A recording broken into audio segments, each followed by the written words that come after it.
Oh snap! One of my favorite subjects of all time, running shoes. Oh yes.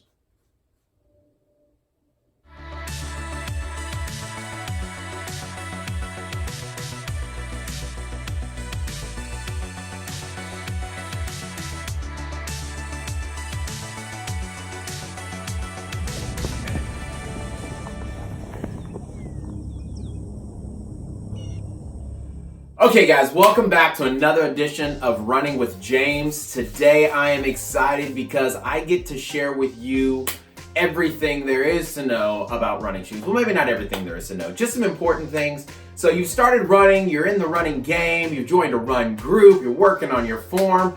Well, we don't want to overlook probably one of the most important pieces of equipment we're going to have running. That's the great thing about running is you don't need to go out and buy, a bike, and you got to buy, a bike rack. You don't have to go out and buy all this equipment, weights and everything else to go run. Really, all you need is you just have to walk out your door and take off. And so running shoes are super important because they are the piece of equipment that probably the thing we're going to use more than anything else. And so when you get out there right now, there are tons and tons and tons of running shoe options. You've got brands from Nike to Mizuno to Saucony to New Balance to Hoka. You've got all these different brands out there, and everybody says that their thing is the best thing since sliced bread. So what do? How do you make your decision? How do you decide, okay, where am I gonna go get my shoe, and how am I going to make my decision? All right, so number one, it's simply gonna come down to, what type of runner are you? What type of running are you gonna be doing? So whether you're gonna be doing shorter distances or you're gonna be doing the longer distances, right? So maybe you're just out there running 1 to 2 miles. Maybe your ultimate goal is a 5K. Maybe you're gonna be going all the way up to that full marathon distance. Maybe you're an ultra marathoner. Whatever that is, the equipment you're going to use, the shoe you're going to use is going to be super important, right? So the cushion, right? So the midsole, how much cushion do you feel like you're going to need? Is it a neutral shoe? Is it going to be, are you an overpronator? Are you a supernator, right? Do you need the something with stability to keep your foot from that arch from collapsing in on you? So all that stuff's going to be important, and you need to know that. And so there's some things you can do, some key things you can do to figure that out. The first suggestion I'm always going to make for you is go to a local running shoe store. Fleet Feet is one we have here in Houston, and there's others as well, but it's kind of more of a specialty store. They're one of the sponsors for our Champions Running Association. And so the great thing about going into a local shoe store is most times they have, experts, people who really know a lot about your gait cycle. They can test your, whether you overpronate or whether you're a supernator or neutral. And then they can give you suggestions on whether you need something with a little bit more stability or, if you can go more neutral. And so first suggestion I would always make is go to a local place. Plus, those are the places that support your run clubs. Those are the places that are gonna be in your community, and we always wanna do everything we can to support our community. All right, so now it's gonna come down to simply this. You asked this question, right, James? I was born to run, right? So I should be wearing no shoes or the zero drop shoes or the 5-finger shoes. Or maybe you're on the other side of the spectrum like, James, you know what? I need as much cushion as I can get. I've got to be protected, and so I need high stack shoes. And so I'm somewhere kind of in the middle of that, in the point that, yes, we are born to run. And if you ever go to, like, say, a grass field or turf field and you run you take your shoes off and you run, your form will almost automatically correct itself. In other words, you're going to land underneath your center of mass. You'll have really good turnover, and your body has these connections that it'll start creating this new muscle membrane. So it's really great to actually do that. But the downside is if you are wearing zero drop shoes or you're wearing the more minimalist shoes, and you go out to, say, concrete or asphalt, well, our bodies are not meant to run on man-made surfaces. And so that's what tennis shoes are really all about. That's what running shoes and all this technology is all about. And so utilizing the heavy stack heights, utilizing, a bit of a drop can help to prevent injury, and help you get to keep running even in those long miles. And so you say, when you say drop, James? You said zero drop. You're talking about high stack height. What am I talking about? And so basically, there is what's called a drop, right? So from heel to your forefoot, okay? So the stack height of the midsole of the shoe from the heel to the forefoot, what is the differentiation between those two? And so for this Pegasus Turbo here, it's a 10 millimeter stack height. So that means from heel to toe is about a 10 millimeter differential. So it's higher in the back than it is in the front. And so when you have some of those higher differentials like that, it puts less stress on your Achilles, less stress on your calf, even if you're landing on your forefoot. And so you hear me say stack height. What are you talking about stack height? And so stack height has to do with how much foam or whatever the cushion system they're using is underneath your foot. And so this shoe right here is only about a 5 millimeter stack height. 5 millimeter drop, whereas this is a 10 millimeter drop. But you can tell that there's a lot higher stack height on this Hoka than there is on the Nike. And so this can, kind of be a good, maybe, middle ground where you don't have a huge drop, but you still got a lot of padding underneath your feet. And so for those who maybe you want to try to do the minimalist thing. I mean, they have Ultra is one that actually does a zero drop. All their shoes are zero drop, and they have extra padding underneath to still give you the cushion, but still also kind of give you that minimalist run.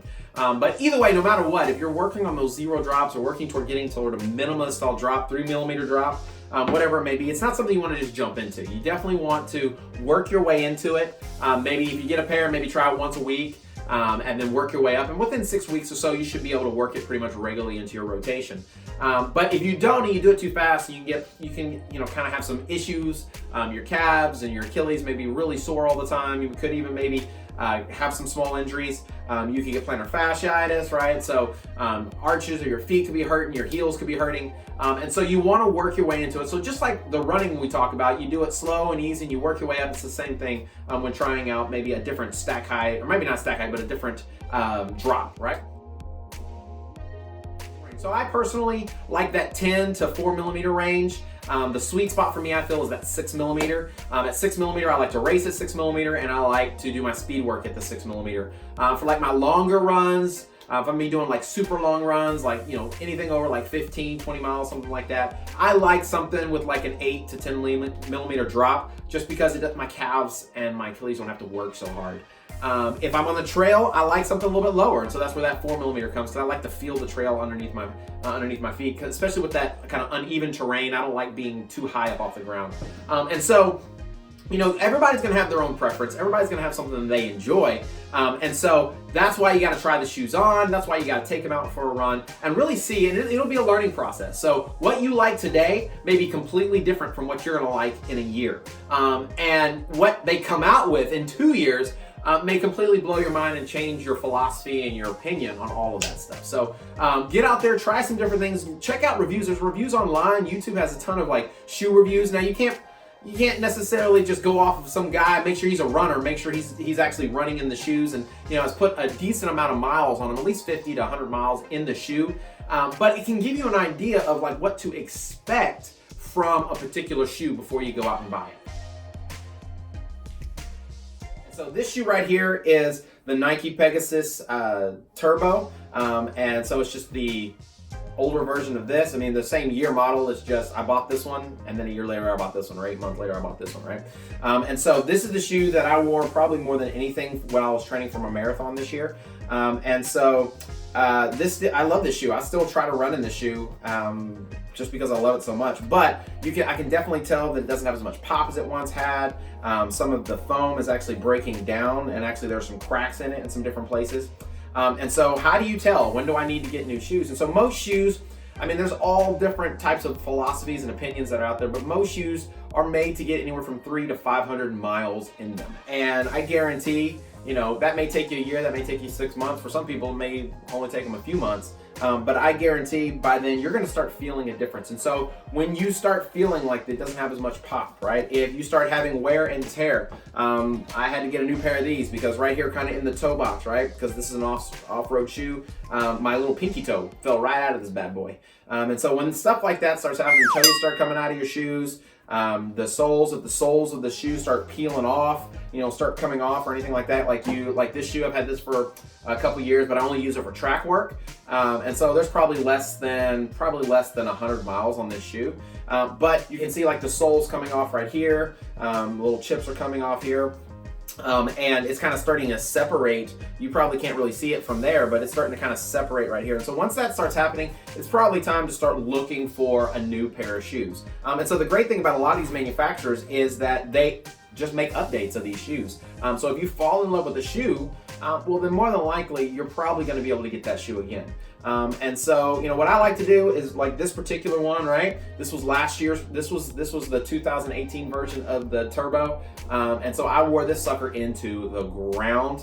I put 22-mile runs on this thing. I think actually I ran, before my marathon, about a month before, I ran 26.2 miles in this thing. And it did great for me. I loved it. You can see a lot of wear on the soles here, right, where I was running. And so when stuff like this happens, when you start seeing the midsole coming through the shoe, then it's time to get a new pair of shoes. And so, what I did is I just bought the same model, right?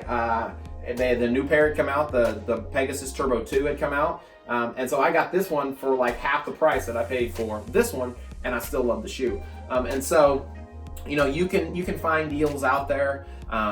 Fleet Feet right now has some shoes on there that I've been looking and eyeing for, and they got them for $50 right now, and they were originally $160. So if you don't mind having last year's model, you can find some good deals out there on newer shoes. And so it's going to be important that you don't wear your shoes too long, because if you do, you can get injuries. It's really easy to get injured. I've been really trying to work on my form because, when I get tired and when I get lazy, you can kind of see, I don't know if you can see right here, where the sole, the back of the sole has been worn down. And so that's from me running and landing on my heels, right? And so that tends to happen when I get tired, my form just falls apart. So, 300 to 500 miles, you can kind of keep track of that. Strava and Garmin, both those apps, you can log in what shoe you wore for what race, so you can really keep track of those miles.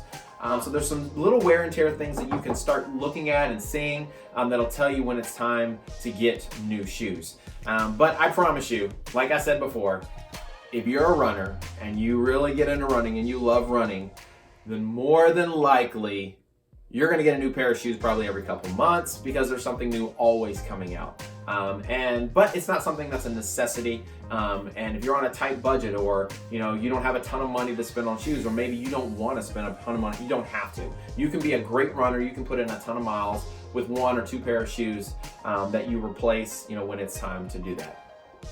Thank you so much for coming. I'm glad you watched. Thanks for watching to the end. If you enjoyed the video, if you learned something, please give it that thumbs up. If you haven't already done so, please subscribe as well. Share it with your friends. Share it with somebody you love. If you really love somebody, you're always going to share Running with James videos with them.